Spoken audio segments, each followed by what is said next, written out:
Hi, this is Dan Neckar with the Pointer Student Newspaper, and I'm here with some continued coverage on 90FM's 42nd Trivia Contest. I love trivia.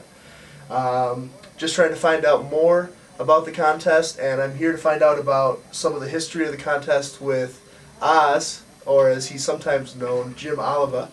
Oz is the person that puts the questions together and helps get all of the student staff rallied every year for the contest. Does that sound about right?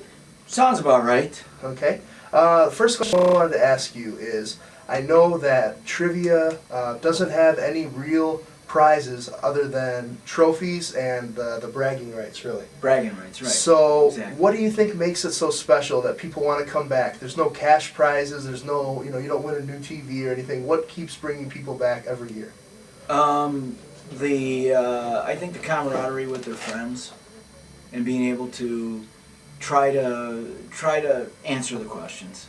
Uh-huh. I mean, their goal is to answer questions, and there's a certain degree of self-satisfaction. And I think that it's not for everybody, because some people are money motivated. I'm not money motivated. I never have been. But there are strange things that motivate me. And I think that in the same case, a lot of people that are with this, they've got their jobs and they do whatever they do, but this is something that's a passion. And in so many instances, I mean, you've got people that fish and they're passionate about fishing. And I mean, seriously, you go out and buy these expensive rods and reels and expensive fishing boats, and you get a fish that you could buy in the store for, $2.99. Come on, really? But there's something to be said for getting out in the boat and catching that fish yourself, or anything, any sport that you're involved in. And this is certainly a mental sport.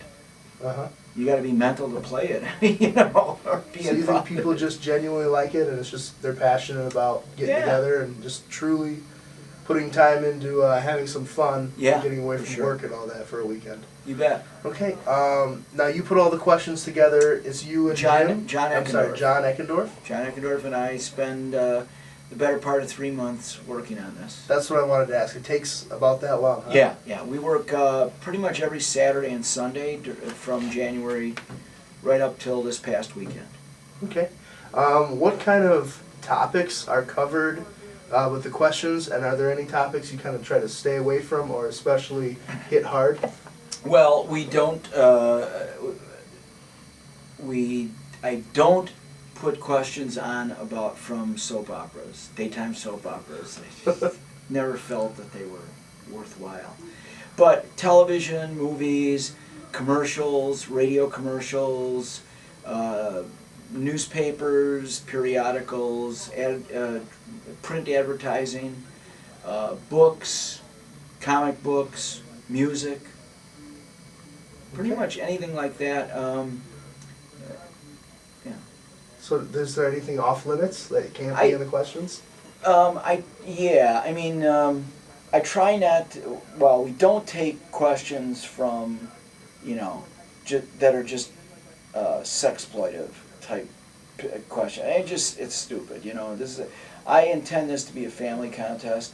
90FM probably has, we've got some strict guidelines that the students have implemented and have stayed with over the years, and about what goes on over the air and the language that's used on the air. And I think that's really good. And, you can go to any city and listen to these shock jocks, and their language, their whole talk line is just really not even funny. I mean, it's just, sophomoric sex humor that's ridiculous. And so we've tried to stay away from that stuff. Okay. So X-rated movies are completely off limits. R-rated movies are okay if there's some redeeming value. Obviously there's some R-rated movies that are pretty darn good, Okay. So what challenges did you have to overcome once, maybe about 10 or 15 years ago, when the internet started to get really popular with people?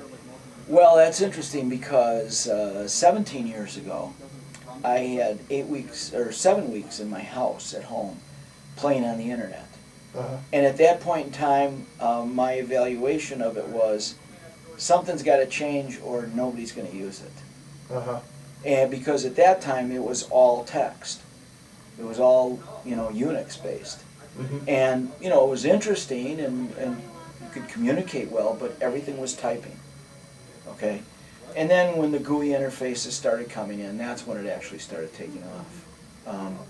So, what are the challenges? I just mean, like, when you're writing questions and trying to, get people to really dig deep, did you have to adjust, when maybe in, like, the 80s was a little easier to get away with things that were a little less obscure? Oh, do you yeah, have to it was... dig a little deeper now that everyone's got the internet? Right, it was easier.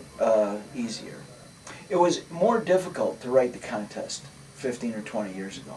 Really? Because you could write anything, so you had to be careful to not ask things that were too hard, too difficult.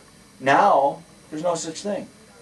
Okay, so we look at stuff that, 20 years ago, I would have never dreamed of asking it. Never. I would not have expected you to say that. I was thinking the opposite. No, that's very interesting. The contest has become easier to write. Oh, okay. It takes us less time to write the contest now because than there's it no did such 15 thing as too years hard. ago. Right. That's awesome. Yep. All right. So now you have a nickname, Oz. Where does that come from? The guy that was here before me was Oz, and when I took over, I was named Oz, and being pretty much a ham, I decided to run with it, and nobody likes to be wrong, okay? And so when I get proved wrong, I usually throw a tantrum on the air or some, just try to keep the humor in it as well, and so I do. And so, and I'm an outgoing person, and I have always loved radio since I was a little kid. So this is kind of a natural outlet, and that's about it. Okay. And the last thing I wanted to ask, this year's theme is based around Lucille Ball, right? You bet. The queen of comedy. I love trivia. How do you decide the themes every year? I get the committee together, which is me, and I don't know, usually the theme is thought up when I'm riding in my car at work. Just either riding in my car at work or maybe riding to Chicago to my mom's house, or, something where I'm in the car for a good long period of time and my mind is just wandering. And that's where I come up with it. I've never been at a loss for a theme. I'll have 10 or 15 ideas floating around, and I'll think of one and I'll go like, oh, wow, is that stupid? And it goes off to the side. Or else I'll think of one and I'm like, oh, that's really good. I got to remember that one. And 2 days later, you could shove bamboo shoots underneath my fingernails and I could not tell you what I thought of. It's just gone. I just forget it, But I get, and maybe I forget it because it really wasn't that good. This one stuck. Okay. Well, ladies and gentlemen, you heard it from the source, the Oz, the man who writes the questions, the asker of the questions.